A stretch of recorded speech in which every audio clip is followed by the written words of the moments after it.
It was double trouble for Dexter as we find out there's not just one, but two Gemini Killers. Welcome back, guys, to Fog Entertainment, here to review Dexter Resurrection, episode 6, Cat and Mouse, and we get a shocking surprise at the end of the episode. Just when you think Dexter had taken care of another one of the killers, just when you thought he had eliminated Gareth, turns out that Gareth's back from the dead, or at least his twin brother is.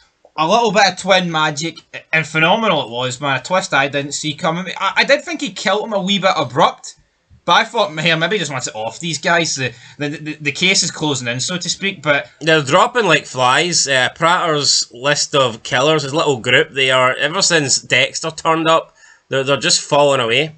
No, they are falling away, but this is a thing that I've never seen before in television, man. I mean, Dexter, considering that this is what technically, well, it is the 11th season overall, if you factor in Original Sin and New Blood.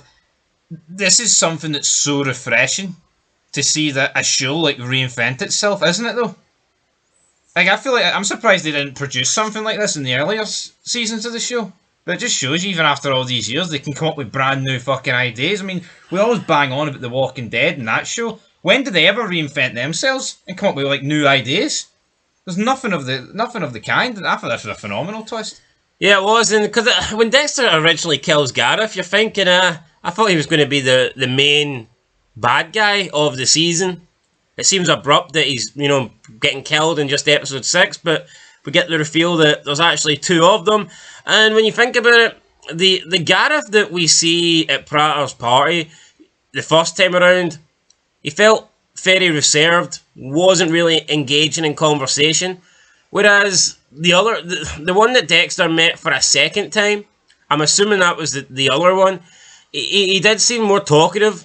And he did like explain himself, and obviously panicking that he may be getting outed by Mia. But looking back at it, you can kind of see there's two different personalities in there. I'm assuming that was the two different Gareths. But yeah, Dexter thinks he gets rid of one, but no, the other one comes back from the dead, and it was a great ending to end Cats and Mouse. But we begin with Dexter and Harrison. They're beginning to bond a little bit. Dexter has to go to the funeral of Prudence, who has died. Prudence obviously being Blessing's mother. I'll just put it out there, I don't really care for this family. I feel like they're just shoehorned in because they're Dexter's neighbours. I don't find them entertaining, and I know they're supposed to have this sort of like happy be lucky. Oh, we're a big family. We're very supportive and welcoming to other people. I do not enjoy... I said one bag of ice, you idiot. I said one, you brought 5. It doesn't... Fuck you. It doesn't do... Right, Nico Bellic. It doesn't do nothing for me. Dexter! No, it doesn't do anything for me. I mean, it's alright, right? Like you said, they're a happy family. It kind of makes them like a nice change. Like, I understand why they've went for it, but I do feel like 6 episodes in... We don't need to keep seeing them. Yeah, if I never seen them again, I wouldn't be bothered. I thought they were initially just getting introduced just to be Dexter's neighbours and just for Blessing to basically get Dexter a foot in the door in New York and get him a job. I didn't realise they were actually going to be like a part of the show, and they were going to have just more... They've got more scenes than I thought they would. They're a bit like... they're not like the neighbours in terms of like Elliot, where he's kind of more like a background character that had like the odd little scene with a main character. I feel like the Kamara families had the more scenes than I'm comfortable with. But anyway, we say goodbye to Prudence. Dexter takes one of her cats. They all say they're good. It was just weird. Dexter's having to say what he's going to miss about her. He barely knew her. And it's like, oh, that was such a lovely speech. And it wasn't. It really wasn't. Dexter said the bare minimum. And he's never been good at that. And Blessing's like, oh, that was such a wonderful words, Dexter. And I'm sitting there thinking, really? Was it? It wasn't. Just felt very forced. So, yeah, I'm not really interested in these scenes. A scene that I was interested in, though, was Elsa's landlord, because he is none other than Big Bobby from The Sopranos. What about that? How about that? Big Finny at the door. He's aged. Well, no, Everybody's aged. I mean, the last season of Sopranos was about season 2 of Dexter, so if you compare him and almost Dokes, 20 years ago. if you compare him and Dokes, who's aged the most? Black Magic. I'm going to go with the Guinea Magic's no played it. No, so Harrison babysits for Elsa because she's doing a double shift. Elsa's baby daddy went out for a pint of milk, didn't come back, and now Harrison Morgan is playing the simp who, I mean, he tried to kiss her a few episodes ago and she fucking retracted like a turtle hiding in its shell, and now he's like looking after this kid, Dante from the hood. But you notice the difference though between like the two shows. Like Dexter uses Rita as a cover because she's weak and she's broken, and he's like, yes, I can use her. She's been assaulted. She's been this. She's got 2 kids, single mom, abusive ex-husband. I can exploit that. But here it's Harrison's like falling in love, wanting to help. Like, yeah. And obviously Dexter, did he fall in love with Rita? Yeah, in the end he did. He married. They had a kid with her, right? Harrison, that's Harrison. But if you can't see the difference of like the narratives they're trying to like push here, then you can see it. That's what I will say. I'm not even convinced Dexter loved Rita. No, I think he loved Hannah more. Yeah, I would definitely agree with that. But he definitely cared about her. No, I think he cared. Well, he cared, obviously. I think he cared about some, but I don't know if I use the word love, like, but anyway, yeah, so there's mold. This little kid, Dante, he's got asthma or whatever. I'm not paying because he's not coming out fixing the mold. I mean, tell you what, right? This is not the correct way of handling it. Aye, so she's not paying the rent. The landlord comes looking for the rent. It's Big Bobby bashing at the door. You fucking slow kid. Yeah, basically says, she better pay and all this stuff, or you'll be out in your door. Sounds like she's not a good tenant, and she's not a good mother. And this pisses off Harrison, and we see him stab Bobby. I'm going to call him Bobby, why not? Stabs Bobby in the eye with a fork, although it's just a vision. He didn't actually do it, but he wanted to. He wanted to do it, and that was the main thing. And Harrison then meets up with Dexter, and he tells Dexter what he was going through and what he wanted to do. And Dexter's trying to lead him down a different path. Well, and then he leaves like $100 bill just sitting there on the table in this cafe, and it's like, can you really do that in New York, right? Maybe like 50 years ago, or maybe not even that long back, maybe 30 years ago you could do that. But I'm just not convinced. I think it depends on the area, right? But this is downtown New York. Yeah, like it's a shithole.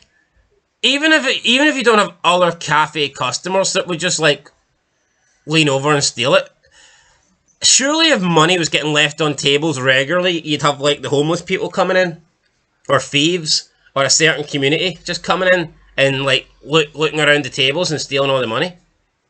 It could happen. I mean, let's be real. If you're a criminal and you know there's diners where people just leave like $100 bills or like $250 worth of checks sitting there for their meal, you're going to be in there. Absolutely. Free real estate. Wallace and Olivia, they're arguing about the whole Mia thing. Wallace thinks it's a slam dunk. Olivia's not too sure. She then questions, I forget the guy's name, Mark. Right, and this was a joke, man, because like they're going through it, like what happened. He explains what happened. I'm not the ladies' man, but I took it. One thing led to another. We're in the apartment, and she's like, "Oh, but did you want to initiate sexual intercourse? Was it you?" And it's like, well, this guy's clearly the fucking victim here, and she's like almost insinuating that, you could have maybe done something to trigger her. It's like, fucking know your role, bitch. Yeah, I mean, this was bullshit. I mean, absolute bullshit. Not sure it would have happened if it was the other way about, but of course it wouldn't have. Could you imagine how bad, right? This would have been like the good cop, bad cop, but the bad cop would have been pressing the woman, like, "Oh, did you not lead him on?" Of course that's going to make you look bad, so why should it make the female cop look good when they do the exact same to the man? I mean, let's this guy, right, is a wee bit weird. Comes across a bit shy, I don't know if I'd go as far as saying nerdy, but let's say that, right? And here he's almost been killed by a fucking serial killer by the name of Lady Vengeance, and she's almost making him out to like, "Oh, you could have partially been at fault for this. You were to blame," or some bullshit like that. I can't stand this Olivia. I don't like her character. I don't like her attitude, her personality. I don't like the fact that she seems like she's on the spectrum. and always has to be listening to music or plug earphones in. She's extremely fucking rude, the way she just like cuts people off and has no regards really for their opinions or how they feel on the matter or their emotions, as we've seen with like Mark here. I don't feel like she really treats this Wallace guy as her partner. More like he's a lackey. He's like a coffee bearer or something like that. He's just the guy that fetches the caffeine. And yeah, also her look, it just bothers me. Almost her jaw, her accent. It almost feels like, and like the way she like seems to like stare at people, and just the way she reacts. Like we see Batista comes in. Yeah, with Batista, that taunt me. Batista said, like, obviously we'll talk about it. Batista comes in. He's like, right, I want to speak to you.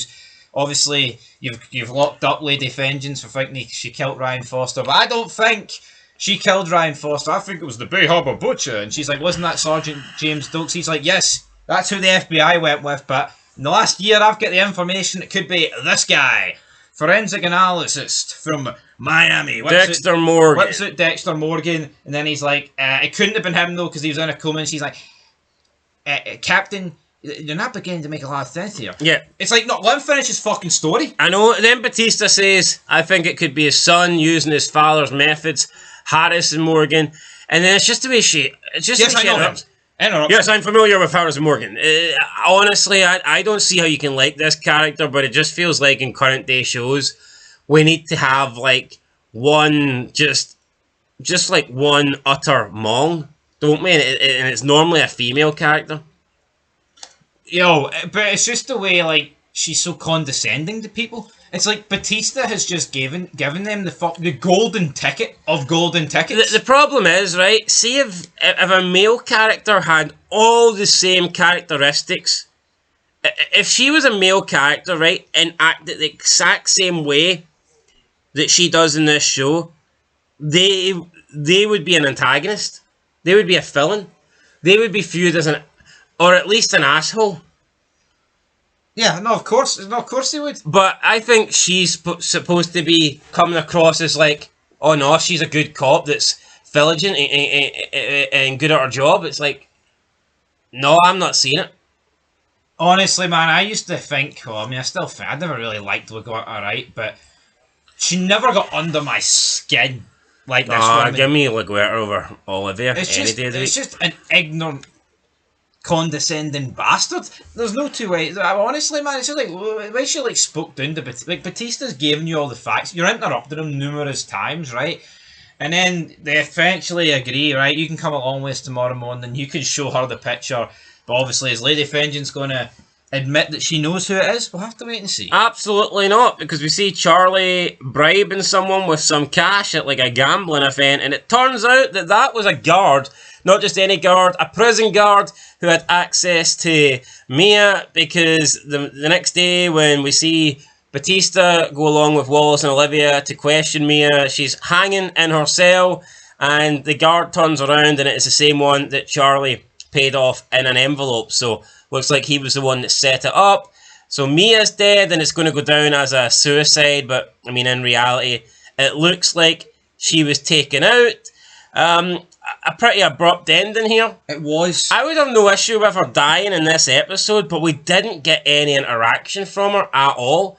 And I thought we were going to get one last scene, and I'm not sure what I was expecting, but I thought maybe we could have got Mia and Dexter, or as she thinks, Red. I thought we'd have maybe have them have one last confrontation where she finds out the truth about him, or at least have that scene where Batista gets to question Mia about Dexter, and then maybe perhaps before he can have another meeting and discuss things with her, that's when she dies.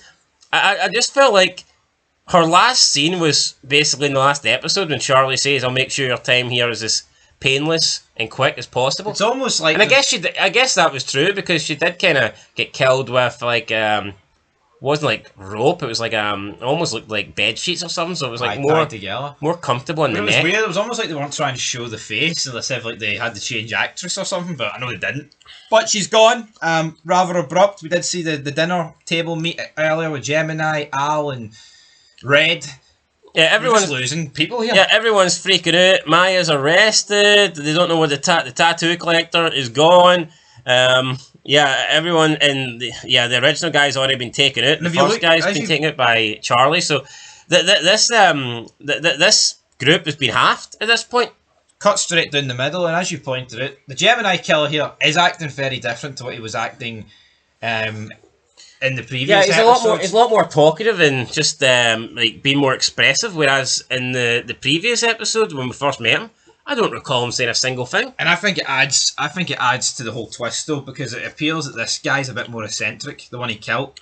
Yeah, definitely. Much more open, but the one that's been left alive definitely appears to be the more mysterious. Maybe the one that's left alive is the one that actually like does the killings. Maybe. The other one just helps. But we see that in this scene, at least in the dinner scene, Gareth's he's got a chip on his shoulder. He's very happy about himself. He's arrogant. He's cocky. He makes it clear that he is the number one guy, and that basically they're all fighting for second place. He's number one on the FBI list, and that Mia could, in reality, get a good deal if she offers his name up. So they're kind of paranoid that Mia's going to do that. But Dexter, he's the one that actually reassures both Gareth and Rapunzel that I trust in Prater. He brought us here. I believe he's a man of his word. He's going to keep us safe. We then see Dexter follow Gareth to a bookstore where he leaves a bookmark in one of the books saying 8 p.m. Gareth, though, has got one eye on Dexter, and later that night he stalks him and he confronts him in his little basement home underneath the Blessing family household. And after a conversation, Dexter basically says that he's like starstruck with Gareth, just playing into his ego, stroking his ego, saying that I want to learn from you, all this stuff, pours him a gin and tonic. We have Gareth saying how smart he is and how he will always be number one and the best that the Dark Passenger can get, the best that Red can do is second place. But it turns out he's not that smart. Or at least he thought he was smart because he switches the GNTs, but Dexter purposely gave himself the one with the drugs in it. But then when Gareth switches it, he actually took the drugged GNT from Dexter, and he drinks it, passing out. No, this was great. And if you actually think back to in the episode when the Gemini Killer puts the timestamp, what is it, like the bookmark in, with the timestamp on it, Dexter's reading through it. We see Dux' face, which was brilliant, and the Bay Harbor Butcher in the serial killer book. But we also hear a book fall, and implies that someone was watching him. So could it have been the one that's still alive was watching him? What do we think there? Think that bookmark was for the other twin? Yeah, it could be, but obviously the one that Dexter killed was the one that left the bookmark there. Yeah. So, but it just makes me wonder though, and think who was the one who dropped the book. Well, who's seen him? Who startled him? The one that left the bookmark there. What about the other one though? I don't think it was him. So you think he wasn't even in the library? I kind of got the thought. Looking back though, it makes me think that he was on his way to get that bookmark. The one that Dexter killed confronted him, saying, "Why are you following me?" That's the whole reason he went to his house. Yes, but I think the other one, the one that's still alive, the one that's in the helicopter, came into the library and I don't think he did. The one that spooked Dexter was the one that was in his house. No, I know. Hence why he was in his house, because he knew Dexter was following him, and he knew he took his bookmark. I might need to rewatch it, but I think you would, because that's the reason why he went to Dexter's house, because he says... No, I know the one... See, it's confusing because there's two of them, but see the one that put the bookmark in? I know that's the one that's dead. But I think... No shit, but that's the one that spooked Dexter, because he knew Dexter was following him, and he said in Dexter's house, "Why were you following me in the library? Why did you take my bookmark?" Yeah, but he disappeared, and then, like, after a minute of Dexter going through that book, someone else appeared, and it was him. It was, like, wearing the same clothes. So it might have been the other twin. I'm telling you. That's what he left the bookmark for, and I think he was on his way to collect it, and he noticed him opening it. But how would he know Dexter's following him, though, if he hasn't been there yet? I'm telling you, see in the next episode, see the Gemini twin that's still alive, he's going to call him out on it. That's what I think's going to happen. But according to you, you don't think that's the one that spooked him, so how can he call him out on it? No, well, let's just move on. No, but you think the one that Dexter followed to the library... There's a situation where both of them know he was following him. No, not really, no. Either is. How? Because he could have spotted them before it. Use your logic. So you think the Gemini Killer literally went to leave a bookmark when his twin was actually in the same location at the same time, and he could have just... But maybe they're not supposed to be seen together, which is obviously the case. But look how quick that was. You're talking like a 2 minutes difference. You've lost the plot, I think. But they're not supposed to be seen together. But they're in the same location within like a minute of each other. But maybe they're wearing the exact same clothes to make it seem like it's the same guy, rather than if he leaves, then 30 minutes later he comes back. I just disagree. Maybe they need to be efficient, right? You go into the bathroom. I don't know how they work, man. But I think the one that's alive's on to Dexter. That's all I'm saying. Even though you don't think that's the one that spooked them. Aye. No, I think it is the one that spooked. When Dexter looked up for the book, he saw a book fall. That's not what you were saying. The guy that left the bookmark is different from the guy that spooked him. That's what I'm saying. Right, so therefore the guy that spooked him is the guy that's dead. No, because that's the one that's still alive, in my opinion. The one that left the bookmark's dead. The one that left the bookmark's dead. See the one that didn't spook Dexter. How can he know that Dexter was following him? If he was unaware, loads of people have caught Dexter following them without actually Dexter knowing, or us the viewer knowing. Unbelievable. Anyway, Dexter kills Gareth, puts him in the bathtub. Blessing comes down to get some medicine out the cabinet. Almost takes the curtain across to see the dead body. And then, yeah, at the end of the episode, we get Dexter arriving at the helipad. Rapunzel's there. They're going on a chopper ride with Prater.